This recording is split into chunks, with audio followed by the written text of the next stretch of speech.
Hello बच्चों, कैसे हैं आप सभी। आज मैं बताने वाली हूँ आप फिजिक्स में 180 में से 180 कैसे स्कोर कर सकते हैं। मैं आपको गारंटी देती हूँ आपको इस वीडियो के बाद फिजिक्स के लिए कोई भी और वीडियो देखने की जरूरत नहीं है। कोई भी रोड मैप के आपको क्या रिसोर्सेज यूज करने हैं, कैसे क्या करना है, ये वीडियो आपके लिए बहुत सफिशियंट होगी। तो आप प्लीज इस वीडियो को ध्यान से देखिएगा।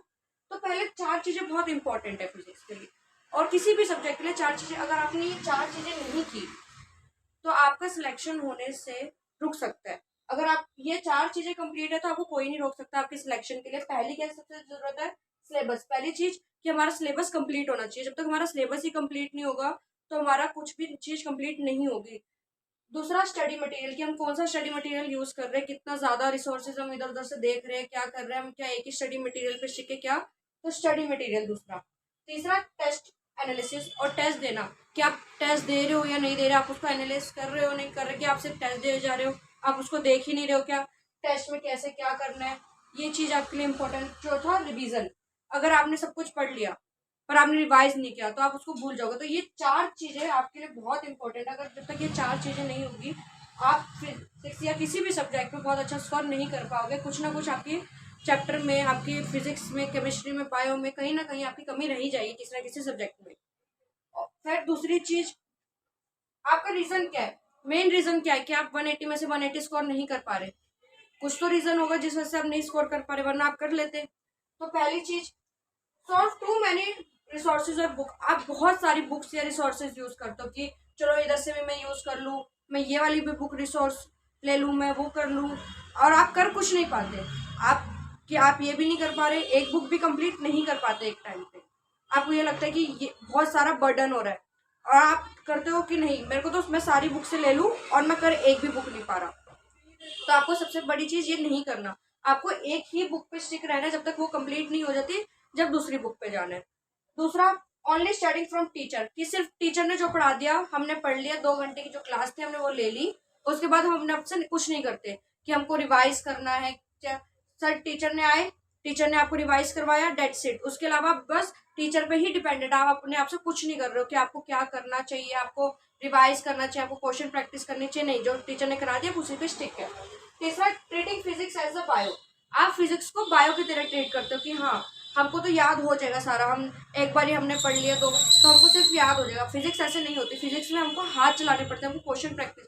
जितना ज्यादा हम क्वेश्चन प्रैक्टिस करते हैं उतनी ज्यादा हमारी फिजिक्स स्ट्रांग होती जाती है। हमको बेसिक्स पे ज्यादा ध्यान देना पड़ता है कि हाँ क्वेश्चंस को कैसे जल्दी सॉल्व करना है, कैसे। ये नहीं कि बायो की तरह कि ऑप्शंस आएंगे हम तुरंत टिक कर देंगे, देखिए कि कैसे करना है। तो चौथी चीज, इग्नोरिंग एनसीईआरटी फिजिक्स। हम फिजिक्स की एनसीईआरटी को इग्नोर कर देते हैं, जबकि फिजिक्स की एनसीईआरटी की जो बुक है उससे भी बहुत सारे क्वेश्चंस बनते हैं नीट के पेपर में। ये नीट फिजिक्स की जो एग्जाम्पलर है उससे भी डायरेक्ट क्वेश्चन आते हैं। तो हम फिजिक्स की एनसीईआरटी की जो लाइन्स होती है उसी से एसर्शन रीजन बना देते हैं, मैच द फॉलोइंग बना देते हैं। तो हमको एनसीईआरटी को इग्नोर नहीं करना है फिजिक्स की, चलो फिजिक्स की एनसीईआरटी को तो हम इग्नोर ही कर दे, ऐसा नहीं करना है। Not sticking to one teacher. ये चीज मैंने आपको पहले की वीडियो में कि हम एक टीचर पे स्टिक नहीं रहते हैं, आज इस सर से पढ़ लिया तो आज दूसरे सर से, ऐसा नहीं करना है। हम जिससे पहला चैप्टर पढ़ रहे हैं हमको यही रखना है कि हम उसी से ही लास्ट चैप्टर तक भी जाए। ये नहीं कि हम बीच बीच में टीचर्स चेंज कर रहे हैं कि आपको वो ये पढ़ा रहा है, हमने देखा कि नहीं उसने एक कंटेंट ज्यादा पढ़ा दिया, इन्होंने एक कंटेंट, क्या पता वो सर ने आगे के लिए सोच रखा होगा कि अब मैं उसको आगे समझाऊंगा, अच्छे से आगे क्लियर करूंगा, वो टॉपिक आगे के लिए हो, पर एक सर ने उसको पहले से। तो हमें नहीं करना है ऐसा, हमें एक ही सर पे स्टिक रहना है, एक ही टीचर पे स्टिक रहना है जिससे भी आप पढ़ना चाहो। और मैंने आपको बताया था कि आप कैसे अपने अपने टीचर्स चूज कर सकते हैं। आप मेरी पहले की वीडियोस देख सकते हो, उसमें मैंने सब बताया कि आप कैसे अपने टीचर्स चूज कर सकते हैं, आप कौन सा बैच ले सकते हैं, क्या कर सकते हैं। मैंने आपको पहले की वीडियोस में सब बताया, तो आप उसको देख सकते हैं। दूसरी चीज, वरिंग अबाउट टफ पेपर। हम ये सोचते रहते हैं कि हमारा पेपर टफ आएगा टफ आएगा, इस चक्कर में ना प्रैक्टिस ही नहीं करते कि मेरे से तो नहीं होगा, पेपर टफ होगा तो कैसे करेंगे, हम क्या करेंगे, अगर पेपर टफ आ गया मार्क्स कैसे आएंगे, अब मेरे तो मार्क्स चले जाएंगे। तो हमें टेंशन, जो हम कर रहे हैं हम उसमें हमको अपना 100% देना है। जितना हम अपने आपको बेस्ट दे सकते हैं हमको उतना ज्यादा करना है practice. No self made short notes. हम ना शॉर्ट नोट्स नहीं बनाते। अब फिजिक्स में क्या होता है, हमने सर पढ़ाते जा रहे हैं, हम नोट्स बनाते जा रहे हैं, उसी में सर क्वेश्चंस करवा रहे हैं, हम उसी में क्वेश्चंस कर रहे हैं, सब कुछ एक ही में रख रहे हैं, क्वेश्चन भी उसी में है, फॉर्मूला भी उसी में है, सब कुछ। तो हमको एक सेल्फ नोट्स बनाने जरूरी है, हम जो नहीं बनाते। तो सेल्फ नोट्स आप क्या करिए, एक कॉपी लीजिए, सर ने जो पढ़ाया उसमें जो आपको लगता है कि इंपॉर्टेंट टॉपिक्स है उसको एक टॉपिक्स लिखिए, उसमें फॉर्मूला है फॉर्मूला लिखिए उस टॉपिक का, या सर ने कुछ मेन चीज बताई कि इसी से ये आंसर निकलेगा, तो उसका फॉर्मूला लिख के उसी के नीचे क्वेश्चन लिख लीजिए उसी के टाइप का कि कैसे होगा, और आप उसको जब रिवाइज करेंगे शॉर्ट नोट को तो वो आपके दिमाग में ज्यादा जल्दी बैठेगा। ये नहीं कि हम पेज पलटते जा रहे हैं, हमारे इतने क्वेश्चन कर लिया एक ही टाइप के तो हमको समझ ही नहीं आ रहा कि सर ने कहाँ फॉर्मूले लिखवाए थे, कहाँ हमने क्या मार्क किया है, तो हमें इस हिसाब से करना है। नो सेल्फ मार्क क्वेश्चन, हम क्वेश्चन नहीं मार्क करते, हमने टेस्ट दिया, हमें लगा चलो तुक्के में ये आंसर सही निकल गया, या हमने किया तो था पर हमको सही से आंसर नहीं आया था, हमने किया ही नहीं, हमको आता ही नहीं, तो हमको उसमें मार्क नहीं करते कि हमने क्या गलती की थी क्या, तो हमको जब तक हम क्वेश्चंस को मार्क नहीं करेंगे, उस चीज को बार बार रिवाइज नहीं करेंगे कि हमने क्या चीज कैसे की, तो हम नहीं कर पाएंगे उन क्वेश्चंस को। अब हम कब मान सकते हैं कि हमारा एक चैप्टर कंप्लीट हो गया, ये तो बात हो गई कि आप क्या क्या गलती करते हो, क्या क्या चीजें करते हो जिसकी वजह से आपके मार्क्स नहीं आते। अब क्या आप एक चैप्टर को कब मान सकते हो कि आपका एक चैप्टर कंप्लीट हो गया पूरे अच्छे से, कि आपने पीवाईक्यूज कर लिया तो चलो आपने मान लिया चैप्टर कंप्लीट हो गया, एनसीईआरटी नहीं, आपको सबसे पहले बेसिक मैथ के तरफ देखना है। और उससे पहले एक और चीज कि आप ऐसा क्या करें कि आपके मार्क्स बहुत अच्छे आए, चैप्टर कंप्लीट से पहले आप ऐसा क्या करें कि आपके मार्क्स बहुत अच्छे आए, जो हम चीजें करते हैं। तो पहले हमको बेसिक मैथ्स पे ध्यान देना है, बेसिक मैथ्स में हमको ट्रिग्नोमेट्री हो गई, एक्सपोनेंशियल जो हमको नहीं आती और जो आगे के चैप्टर्स में बहुत ज्यादा यूज होती है, तो हमको पहले ट्रिग्नोमेट्री वगैरह बेसिक मैथ पे ध्यान देना है, हमको बेसिक मैथ स्ट्रॉन्ग करनी है। दूसरी चीज हमें ऑर्डर वाइज चलना है, हमें ये नहीं कि हम सीधा 0 पे है और हम सीधा जेई के एडवांस के क्वेश्चन, ऐसे नहीं करना है, हमें स्टेप बाय स्टेप चलना है। जैसे पहले हम 0 पे है तो हम नीट के क्वेश्चन सॉल्व करें, उसके बाद जब हम क्वेश्चन फिर हम जेई मेंस पे जाए, फिर जेई एडवांस पे जाए, क्योंकि अब बच्चे बोलेंगे नहीं मैम हमने पेपर देखा था बहुत टफ था, जेई एडवांस के क्वेश्चन थे तो हम तो जेई एडवांस के नहीं, जब तक आप नीट के क्वेश्चन नहीं कर पा रहे तो आप जेई एडवांस के कैसे करोगे, तो आपको पहले धीरे धीरे एक एक स्टेप लेना है। पहले आप 0 पे हो तो आप नीट के लेवल पे जाइए, जब आपसे नीट के क्वेश्चन बन रहे तो जेई मेंस पे जाइए, फिर जेई एडवांस के क्वेश्चन करें। ऐसा नहीं कि आपका नीट भी रह जाए आप जेई एडवांस के क्वेश्चन करने के चक्कर में। तीसरा नोट्स बनाने बहुत ज्यादा जरूरी है, क्योंकि हम जब पढ़ते हैं ना तो हमारे दिमाग में कोई ना कोई टॉपिक छूट जाता है, एक पेज हमारा स्किप हो गया, हमने ध्यान नहीं दिया कि हमने उस पर टॉपिक तो छूट गया, उसी के चक्कर और उसी पे क्वेश्चन आ गया तो हमारा वो छूट जाएगा, तो हमें नोट्स जरूर बनाने हैं।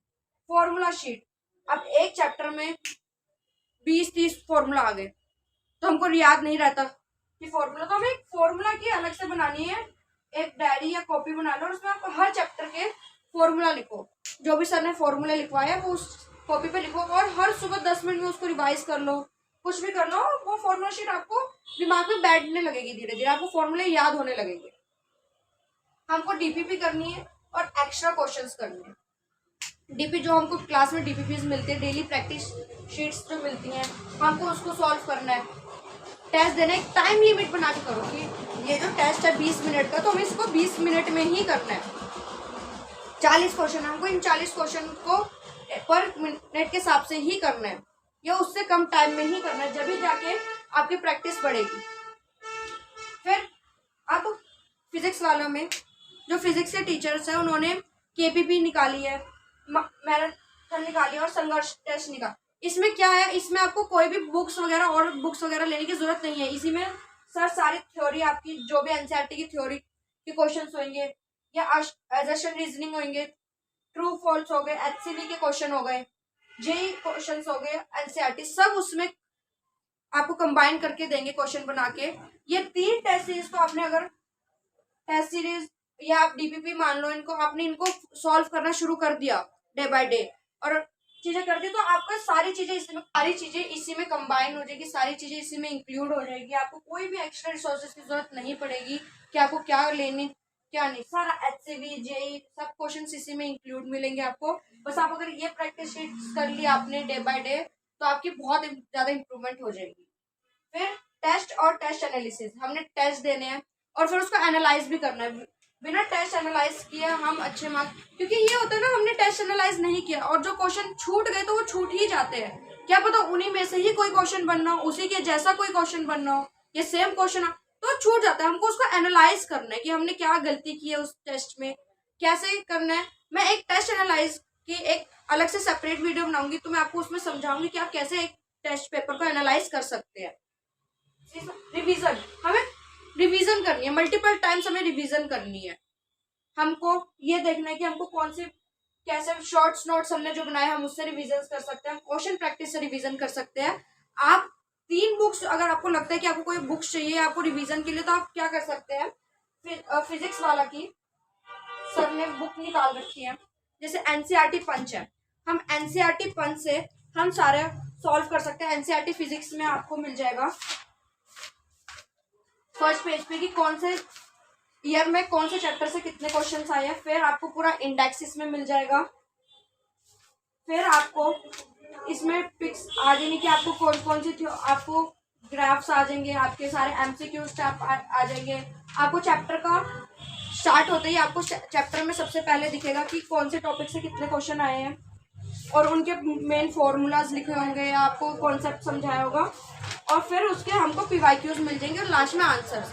एक तो आप ये ले सकते हो एनसीईआरटी पंच, या फिर ये 2 बुक्स और 37 ईयर्स के पीवाईक्यूज है। इसमें भी सेम मैं आपको दिखाती हूँ।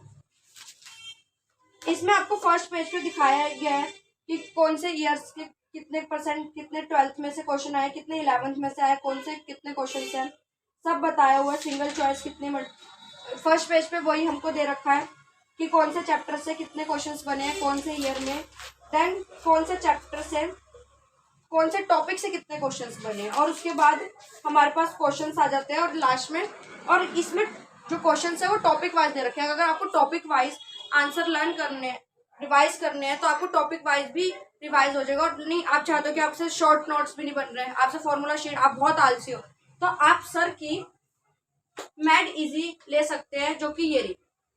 आप मैड इजी में से सब कुछ रिवाइज कर सकते हैं। एमआर सर ने इसमें सारे हैंड रिटन नोट्स बनाए हैं, वेक्टर्स वगैरह सब समझाया, आप इसको ले सकते हैं।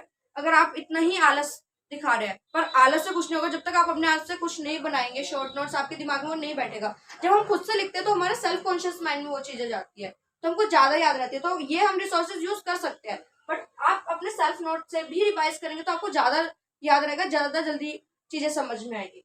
After every class write down all theory on rough page. जैसे मैं आपको पहली वीडियो में बनाया था, जैसे ही आपका लेक्चर खत्म होता है तो आप एक प्लेन पेज लीजिए और उसमें ना आप आंख बंद करके लिखते जाइए कुछ कि हमने आज ये पढ़ा था, कैसे क्या फॉर्मूला सर ने लिखवाया था, क्या क्या पढ़ाया था। और आप जब देखोगे ना तो आपको एक टाइम के लिए तो लगेगा आपने क्लास में सबको समझ लिया। जब आप आंख बंद करके खुद ही चीज फॉलो करोगे ना तो आपको लगेगा आपने इसमें ना बहुत चीजें मिस कर दी है। और जब आप इसको दोबारा से लिखेंगे देख के कि हाँ हमने ये मिस कर, तो आपको चीजें हमारे दिमाग में जाएगी, हमारे सबकॉन्शियस माइंड में जाएगी, जिससे वो चीजें पक्की होती रहेगी। अब कि हम कैसे माने कि हमारा एक चैप्टर कंप्लीट हो गया। पहला हमने उसके डिटेल लेक्चर देख लिए, अगर हमने उसके डिटेल लेक्चर देख लिए तो हम इसमें टिक कर देंगे।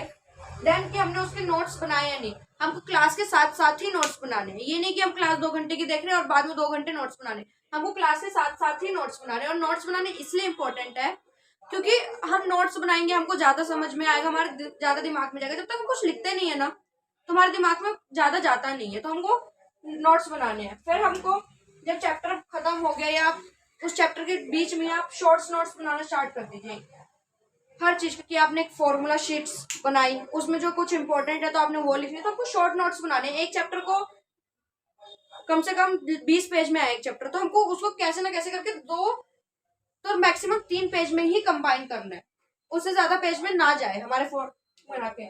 और हमने क्वेश्चन प्रैक्टिस करनी है। क्वेश्चन प्रैक्टिस हम डीपीपी, मॉड्यूल, केपीपी हम किसी से भी कर सकते हैं। जैसे मैंने आपको दिखाया हम बुक से 37 ईयर पीवाईक्यूज हर तो हम उससे कर सकते हैं। हमको पीवाईक्यूज करने हैं और टेस्ट देना है। टेस्ट तो बहुत ही इंपॉर्टेंट है। आपको टेस्ट दिए बिना तो आपको कुछ होगा ही नहीं। जब तक आप टेस्ट नहीं देंगे तो आपके अंदर कॉन्फिडेंट नहीं आएगा कि हम क्वेश्चन कर सकते हैं। हम उस टाइम लिमिट में जब तक नहीं रहेंगे ना कि हमको 3 आवर में पेपर कंप्लीट करना है, तो हम नहीं उसको कॉप अप कर पाएंगे। पेपर वाले दिन हम सोचेंगे नहीं हम तो पेपर वाले दिन कर लेंगे, हमको टेस्ट नहीं देना, बस हम ये पीवाईक्यूज वगैरह, तो आप टाइम मैनेजमेंट नहीं कर पाओगे। तो आपको टेस्ट देना उसके लिए बहुत इंपॉर्टेंट है, अपनी इंप्रूवमेंट देखने के लिए आप कहाँ पे स्टैंड कर रहे हैं।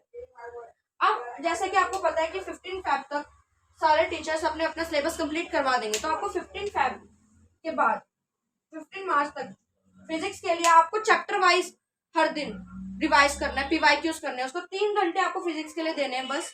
आपको उसमें उसके पीवाईक्यूज शॉर्ट नोट रिवाइज हमको सब कुछ करते रहना है 3 घंटे में, चैप्टर वाइज। एक दिन हमने जैसे 16 तारीख को एक चैप्टर किया, 17 को हमने दूसरा, 18 को तीसरा, और हमको रिवाइज लेकिन सब कुछ करना है, नोट सबको बार बार रिवाइज करने हैं हर चैप्टर के। ये नहीं कि हम रिवाइज भी एक चैप्टर ही कर रहे हैं, हमको ज्यादा से ज्यादा जितना हम कर सकते हैं उसको करना है, और हमको क्वेश्चन प्रैक्टिस डेली ही करनी है। और फिर अगर आपने 15 मार्च तक क्वेश्चन प्रैक्टिस कर ली चैप्टर वाइज, तो 15 मार्च के बाद 5 मई तक, जब तक आपका नीट एग्जाम नहीं आता, आपको फुल मॉक टेस्ट के पेपर लगाने हैं। किसी भी हाल में आपको फुल मॉक टेस्ट के पेपर लगाने हैं। और जब आप मॉक टेस्ट भी लगा रहे हो तो जब भी आपको अपने नोट्स बार बार रिवाइज करने हैं, जिससे आपका जब तक आप मई तक पहुंचो तो आपके कम से कम 10-20 बार तो वो आप नोट्स रिवाइज कर ही लो। इतनी बार आपकी रिवीजन पक्की होनी चाहिए, ठीक है। अब मैं आपको इसके बाद पूरा रोड मैप समझाती हूँ कि आपको कैसे किस किस लेवल पे आपको एक एक चीज क्या क्या करनी है जिससे आप सिलेक्शन ले सकते हैं। तो जो मैंने अभी तक बताया उसमें आपका सब कुछ इंक्लूड हो जाएगा कि आप चैप्टर कब कंप्लीट मान सकते हैं कि कैसे करना है कैसे नहीं, कैसे आप जो गलतियां करते हैं आप उसको कैसे सुधार सकते हो, मैंने सब बता दिया। अब क्या क्या क्या एक एक स्टेप कैसे कैसे फॉलो करो, क्या क्या चीज करो कि आपका बहुत अच्छे से स्मूथली आपकी जर्नी जा सके। पहले आपको लेक्चर जरूर देखना है कि आपने लेक्चर देखा, उसके बाद आपने उसके नोट्स बनाए। लेक्चर देखने के बाद फिर आपने उसकी डीपीपी सॉल्व करी कि सर ने जो आज डीपीपी दिया, हर एक क्लास के बाद सर डीपीपी देते हैं या मैम डीपीपी देती है, हमको उसको डीपीपी को सॉल्व करना है। फिर हमें रिवीजन करनी है शॉर्ट नोट से। हमने डीपीपी दे दी, हमको उसमें भी बहुत चीज होगी कि हम जो भूल चुके हो, तो हमको रिवाइज करना है शॉर्ट नोट से। फिर हमको पीवाईक्यूज पे जाना है। हम पहले नीट लेवल की पीवाईक्यू करने हैं, हमें नीट लेवल के पीवाईक्यू करने हैं, उसके बाद जेई वाले पे जाना है। ये नहीं कि आप पीवाईक्यू में पहले ही जेई लेवल पे चले गए, ऐसा नहीं करना। पहले हमको नीट लेवल के पीवाईक्यू करने हैं, फिर हमको जेई लेवल के पीवाईक्यू करने हैं। देन हमें जो सर केपीपी या महामंत्र, क्योंकि केपीपी में आपके जेई लेवल के क्वेश्चन, एचसीवी, थ्योरी सब आ जाएगा, तो हमको इसलिए पहले पीवाईक्यू नीट लेवल के करना है, फिर इस पे जाना है। देन हमको टेस्ट देना है। हमने ये इतना स्ट्रॉन्ग कर लिया अपना एक चैप्टर कि हम उसके लिए टेस्ट देने के लिए रेडी रह सकते हैं, कॉन्फिडेंट रह सकते हैं कि हम एक क्वेश्चन हर क्वेश्चन कर लेंगे।